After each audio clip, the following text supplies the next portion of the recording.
பெரிய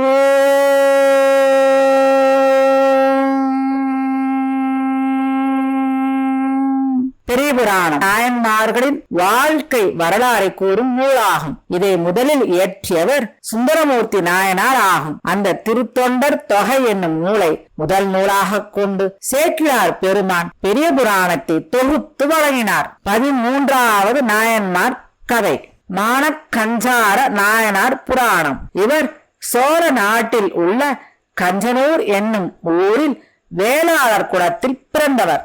சோழ நாட்டில் கஞ்சனூர் என்னும் அந்த ஊரானது மிகவும் சிறப்புற்று விளங்கியது. அந்த ஊரில் இருந்த வயல்களின் ஓரங்களில் செல்லும் வாய்க்கால்களில் எல்லாம் அங்கிருந்த மரங்களில் கட்டியிருந்த தேன் கூடுகளில் இருந்து ஒழுகிய தேன்கள் நிறைந்து விளங்கின. மேலும் அந்த மரத்தில் விளைந்த பழங்களின் சாறுகளும் அந்த வாய்க்கால்களில் நிரம்பி வழிந்து ஓடி வந்தது. அவ்வளவு சிறப்புமிக்க ஊராக அது விளங்கியது. அங்கிருந்த வயல்களில் எல்லாம் நெற்பயிர்கள் செழித்து வளர்ந்திருந்தன. அந்த நகரில் ஒளி பொருந்திய மாட மாளிகைகளும் அழகிய கொடிகள் அசையும் அரங்கங்களும் உயர்ந்த நிலை தோரணங்களும் பூரண கும்பங்களும் நிறைந்து விளங்கின.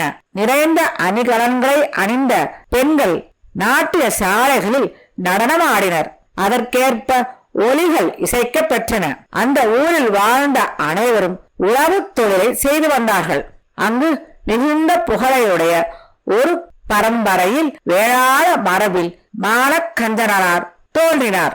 அவர் பணிவே வடிவமாக கொண்டவர். பிறை சந்திரனை சூடிய சடை முடியுடைய இறைவனுக்கு தொண்டு செய்யும் மனதை உடையவர் ஆவார்.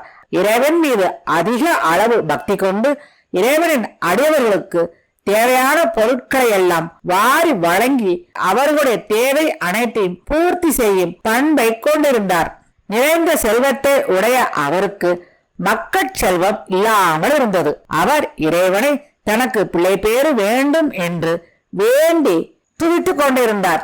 இறைவனின் திருவருளார் அவருக்கு அழகிய பெண் குழந்தை பிறந்தது. அந்த பெண் குழந்தையை சீரும் சிறப்புமாக அவர் வளர்த்து வந்தார். அந்த பெண் குழந்தையும் அழகாக வளர்ந்து வந்தது. அந்த பெண் குழந்தை வளர்ந்து திருமணம் செய்யும் பருவத்தை அடைந்தது. உடனே அவர் தன்னுடைய மகளுக்கு திருமணம் செய்வதற்காக வரம் தேடினார். அந்த சமயத்தில் ஏற்கோன் கலிக்காமர் என்பவருக்கு மனம் பேச அவருடைய சார்பில் பெரியவர்கள் வந்தனர். மானக்கஞ்சார நாயனார் மிகவும் மகிழ்ந்து தன்னுடைய பெண்ணுக்கு ஏற்ற வரம் கிடைத்தது என்று இறைவனை துதித்து அந்த திருமணத்திற்கு சம்மதம் தெரிவித்தார். திருமண நாளும் குறிக்கப்பெற்றது. திருமண நாள் நெருங்கிய சமயத்தில் மணமகன் வீட்டார் அனைவரும் மணமகளின் வீட்டிற்கு வந்து சேர்ந்தார்கள். அந்த ஊர் மிகவும் சிறிய ஊர். அந்த ஊரில் மிகவும் சிறப்புடைய குடும்பத்தில் ஒரு மங்கள நிகழ்ச்சி நடப்பதால் ஊர் மக்கள் அனைவரும் மிகுந்த மகிழ்ச்சியுடன் அந்த திருமண நிகழ்வில் கலந்து கொண்டனர். மானக்கஞ்சார நாயனார் வழக்கம் போல சிவனடியார்களுக்கு தன்னுடைய திருத்தொண்டினை செய்து வந்தார். அவர் தன்னிடம் வந்த சிவனடியார்கள் எதை கேட்டாலும் அவர் கேட்பதை கொடுக்கும் பழக்கம் உள்ளவர். அந்த சமயத்தில் திருமண நாளுக்கு முதல் நாள் இறைவன் அழகான அந்தனர் உருவில் மானக்கஞ்சார நாயனாரின் வீட்டிற்கு வந்து சேர்ந்தார். நெற்றியின் மீது மூவரியாக அணிந்த வெந்நீர், திருமுடியின் மீது எழும்பு மணி, வெண்மையான முத்துக்கள் பதித்த குண்டலங்கள் காதில் அசைந்து ஆடின. தோளில் யோகப்பட்டையான உத்தரியமும் கரிய மயிரால் முறுக்கப்பட்ட பூநூலும் இடுப்பில் வெண்ணீற்று பையை வைத்துக்கொண்டு இறைவன் அங்கு வந்தார். மேலும் ஒரு முன் கையில் எழும்பு மணியை கோத்து அணியப்பட்ட ஒளிவீசும் கயிறும் இடுப்பில் கோரணமும் அணிந்து தன்னுடைய திருவடிகளில் நிலத்தில் தோய நடந்து வந்தார். நெருப்பின் மீது படிந்த சாம்பலை போல தன்னுடைய திருமேனியின் மீது அழிவற்ற திருநீரை பூசியிருந்தார். தன்னுடைய மலர் போன்ற திருவடிகளை நிலத்தில் வைத்து நடந்து மானக்கஞ்சார நாயனாரின் இல்லத்திற்கு சென்றார். முனிவர் வந்ததை அறிந்த மானக்கஞ்சாரர் அவர் முன்பு எழுந்து நின்று மிகவும் மனம் மகிழ்ந்து அவரை வரவேற்றார். மிகுந்த தவத்தை உடைய எம்பெருமானான நீர் இங்கு வந்தது எனக்கு மிகுந்த மகிழ்ச்சி என்று கூறி அவரை அன்புடன் துதித்து வணங்கினார்.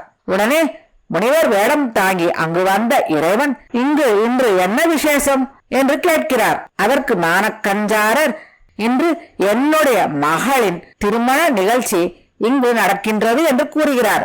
அதற்கு இறைவனும் உனக்கு என்னுடைய வாழ்த்துக்கள் என்று கூறி வாழ்த்துகிறார். மானக்கஞ்சாரர் வீட்டிற்குள் சென்று தன்னுடைய பெண்ணை அவர் முன் அழைத்து வருகிறார். அந்த மணப்பெண்ணுக்கு அழகாக அலங்காரம் செய்யப்பட்டிருந்தது. அவருடைய நீண்ட முடிகள் பின்னப்பட்டு அதில் அழகுற பூக்களால் அலங்காரம் செய்யப்பட்டு இருந்தது. அந்த பெண் வந்து இறைவனின் திருவடியில் வணங்கி எழுந்து நிற்கிறாள். அப்படி விழுந்து வணங்கி எழுந்து நின்ற அந்த பெண்ணின் மேகத்தை போல செழித்து வளர்ந்திருந்த பூக்களால் அலங்கரிக்கப்பட்டிருந்த அவளுடைய கூந்தலை பார்க்கிறார். கூந்தல் என்றால் தலைமுடி. உடனே இறைவன் மானக்கஞ்சாரனாரை பார்த்து, நன்றாக அடர்ந்து காணப்படும் இவளுடைய தலைமுடியானது எனக்கு பூவும் செய்வதற்கு மிகவும் பயன்படும். எனவே எனக்கு இவளுடைய தலைமுடி வேண்டும் என்று கேட்கிறார். இப்படியாக இறைவன் கேட்ட உடனேயே மானக்கஞ்சாரனார் தன்னுடைய இடுப்பில் இருந்த வாளை எடுத்து தன்னுடைய மகளின் தலைமுடியை அடியோடு அறுத்து அதை தன்னிடம் முனிவர் வேடத்தில் வந்த இறைவனின் திருப்பாதத்தில் வைக்கிறார். உடனே இறைவன் மறைந்து விட்டார். அவர் பார்வதி அம்மையுடன் தன்னுடைய காலை வானத்தில் எழுந்தருளி மானக்கஞ்சார நாயனாரையும் அவருடைய குடும்பத்தாரையும் ஆசீர்வதிக்கிறார்.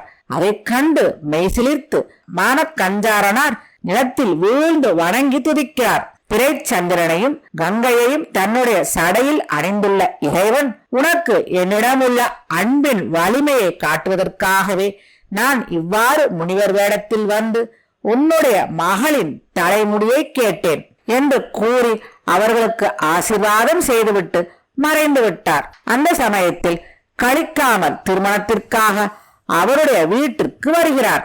அவர் மானக்கஞ்சார நாயனார் செய்த காரியத்தை கேட்டு மனதில் மிகுந்த மகிழ்ச்சி அடைந்து அவரின் இறை தொண்டினையும் இறைவன் மீது அவர் கொண்டிருந்த பக்தியையும் நினைத்து மனதில் போற்றினார். மானக்கஞ்சார நாயனார் தன்னுடைய மகளின் தலைமுடியை அறிந்தார். இறைவனின் திருவருளால் அந்த தலைமுடி முன்பு போலவே வளர்ந்திருந்தது. மணப்பெண்ணுக்கு மீண்டும் அலங்காரங்கள் செய்யப்பெற்று திருமண நிகழ்ச்சி இனிதாக முடிந்தது. தன்னுடைய ஒரே மகளின் திருமண நாளன்று அவளின் அலங்காரம் செய்யப்பெற்ற தலைமுடியை சிவனடியார் ஒருவர் வந்து கேட்க உடனே சிறிதும் தாமதிக்காமல் அதை அறுத்து அவருடைய திருப்பாதத்தில் வைத்த மானக்கஞ்சார நாயனாரின் பக்தியே இங்கு மிகவும் சிறந்ததாக கொண்டாடப்படுகிறது. கேட்டவுடன் சிறிதும் யோசிக்காமல் அதனுடைய பின் விளைவுகளையும் யோசிக்காமல் உடனே சிவனடியார் ஒருவர் கேட்கிறார். வந்திருப்பது இறைவன் என்பது மானக்கஞ்சார நாயனாருக்கு தெரியாது. அவர் சிவனடியார் வேடத்தில் தான் வருகிறார். கேட்பது சிவனடியார். நாம் உடனே கொடுக்க வேண்டும் என்ற ஒரே மனம். பின் விளைவுகளை பற்றி அவர் யோசிக்கவில்லை. உடனே அதை அறுத்து கொடுத்து விடுகிறார். இதுவே மானக்கஞ்சார நாயனாரின் சிறப்பு ஆகும்.